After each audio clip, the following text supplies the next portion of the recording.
Le 11 février 2012, Whitney Houston est à Los Angeles pour un concert qui doit annoncer son comeback. Mais elle n'arrivera jamais sur scène. 46-year-old female found in the bathroom right now. Okay. She was irate and okay, much out of it. Okay, yeah, I've got security going there now. Okay, we'll send police and fire over there. We'll send Panique au Beverly Hilton quand la sécurité de l'hôtel appelle la police. La cliente de la chambre 434 retrouvée inanimée dans la baignoire, c'est Whitney Houston. D'après l'autopsie, le cœur de Whitney a lâché, fatigué par sa consommation intensive de stupéfiants. Dans son sang, les médecins légistes ont retrouvé des opiacés, de la cocaïne et de la marijuana. Comment faire à ce que ta vie soit un désordre total? Ta vie devient un désordre total lorsque tu fais des choses qui ne sont pas en accord avec votre propre conscience. Rendre sa vie en désordre total. Comment rendre sa vie, ta vie, qu'elle devienne un désordre total? Tu iras ta vie en désordre total lorsque tu fais des choses qui ne sont pas en accord, qui ne sont pas en phase avec ta propre conscience. Et tu continues quand même à le faire. C'est ce que nous voyons dans cette vidéo. Par les noms, je m'appelle Windomounou Nicolas, je suis un penseur, j'ai une vision. Ma vision, c'est d'être au sommet de l'économie du système mondial. Ma mission, c'est d'aider chaque Congolais à réussir sa vie. Mon plan, c'est le plan du vin pour la RDC, c'est-à-dire mais réaliser moi-même dans le but de réaliser les autres pour penser et guérir la RDC pour le bonheur partagé. Partagez cette vidéo, faites ce que votre entourage puisse nous découvrir dans le but que nous puissions réussir ensemble. Partagez cette vidéo ici maintenant. Faire que ta vie soit un désordre total revient à faire des actes qui ne sont pas en accord avec ta propre conscience. Par exemple, et quelque chose a déraillé. Drogue, problème de santé, annulation de concert. En 10 ans, la star va s'effondrer. Comment celle que l'on a appelée la princesse de la pop a-t-elle pu sombrer si bas? Pour quelle raison la machine à tube a-t-elle explosé en plein vol? tu y arrives toujours en retard. Et quand tu arrives en retard, tu te dis, waouh, c'est ce qui me tuera un jour. Ces retards fera ce qu'on puisse me chasser de mon boulot. Là, tu es en train de rendre ta vie que ta vie soit en désordre total. Par exemple, lorsque tu dors à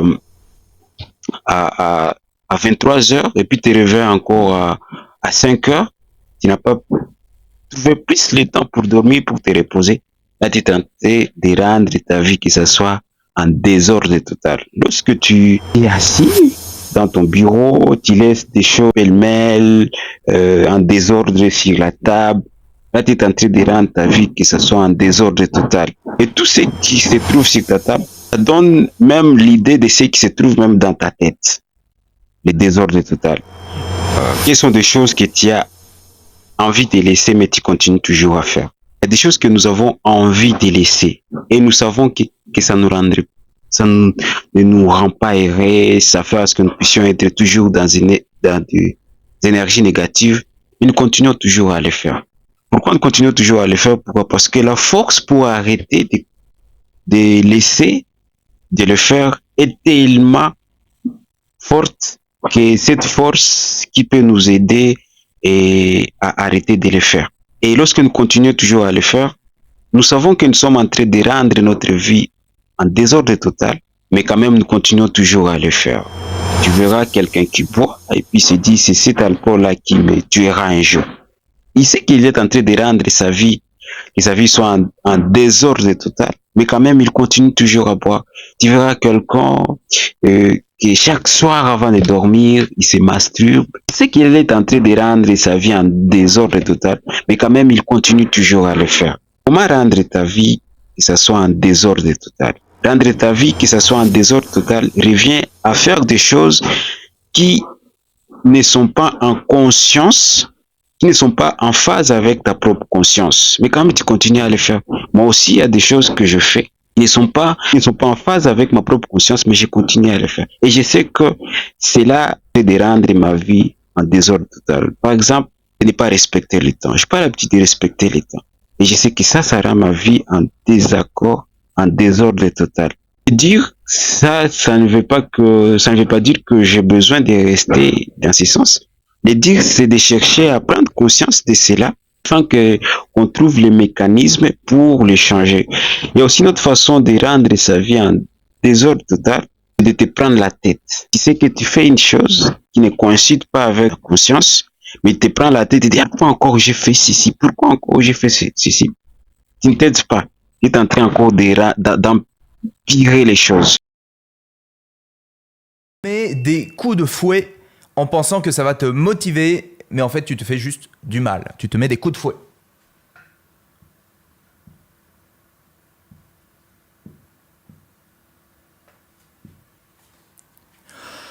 Certains font ça des centaines de fois par jour et ils pensent que c'est de la lucidité qui les aide à aller de l'avant. Ils se parlent durement en croyant que ça va les aider à avancer. Regarde comme t'es nul, les autres avancent et pas toi, dépêche-toi, tu devrais pas être aussi nul, reprends-toi. Et ils sont sévères avec eux-mêmes, ils sont sévères et ils essayent de se donner des coups de fouet comme si ça allait être un moteur pour les aider à avancer. Et je comprends la logique parce que en étant dur avec moi-même, peut-être que je me dis que je vais me motiver à avancer. Sauf que la recherche, elle dit exactement l'inverse. Les travaux de Paul Gilbert, qui est le fondateur de la thérapie centrée sur la compassion, et ceux de Christine Neff sur l'autocompassion sont sans ambiguïté. L'autocritique est vécue par le système comme une attaque. Et un système qui se fait attaquer fait quoi? Il se protège, il se ferme, il s'inhibe. Tu te donnes des coups de fouet, tu vis ça comme une attaque, donc ton système, il va chercher à se protéger. Résultat, tu vas avoir des résultats qui ne sont pas satisfaisants et tu vas donc être déçu, tu vas encore te dévaloriser et tu vas entretenir ce schéma où tu continues de te donner des coups de fouet. Là, les coups de fouet, ça peut être culpabilité, ça peut être déception, honte. Hein, c'est ce que tu vas ressentir parce que tu te donnes des coups de fouet, tu vas te sentir coupable, tu vas être déçu, tu vas avoir honte de toi et le système se sent attaqué. Et donc là, il va y avoir du repli, de la protection. Et résultat, tu vas t'inhiber. Un résultat qui va être pas aussi bon que si tu étais dans un mode créatif, que si tu étais dans l'élan, l'exploration. Alors, arrête de te mettre des coups de fouet parce que ça entretient tout ce système qui fait que tu t'inhibes. Dans ta vie en désordre total, je viens aussi à passer ton temps sur des écrans. Tu passes ton temps sur les écrans, en train de scroller, en train de voir des films, tout ça. Et après avoir vu tout ça toute la journée, tu te dis, oh, qu'est-ce que je fais pendant toute cette journée? Tu sais que tu es en train de rendre ta vie en désordre total, mais tu continues quand même à le faire. Dans ta vie aussi en désordre total, revient aussi à ne pas respecter la parole donnée. Tu as dit à quelqu'un que tu vas faire ceci ou cela pour lui, mais tu ne le fais pas. Et après, tu dis, waouh, j'ai pas encore fait cela. Toi-même, tu te mets dans la position des énergies négatives. Tu es tenté de rendre ta vie en désordre total. Est-ce qu'on veut rendre sa vie, que ça soit en ordre? Dans sa vie, que ça soit en ordre, revient à commencer à faire des choses qui sont en phase avec sa propre conscience. Dans sa vie en ordre, revient à prendre conscience des erreurs que nous faisons et chercher progressivement à changer ces erreurs. Si tu n'arrives pas à les changer, mais il faut quand même faire des efforts pour y arriver. Il faut pas aussi accepter, te laisser à moi, je suis toujours comme ça et c'est comme ça que je suis né. Non.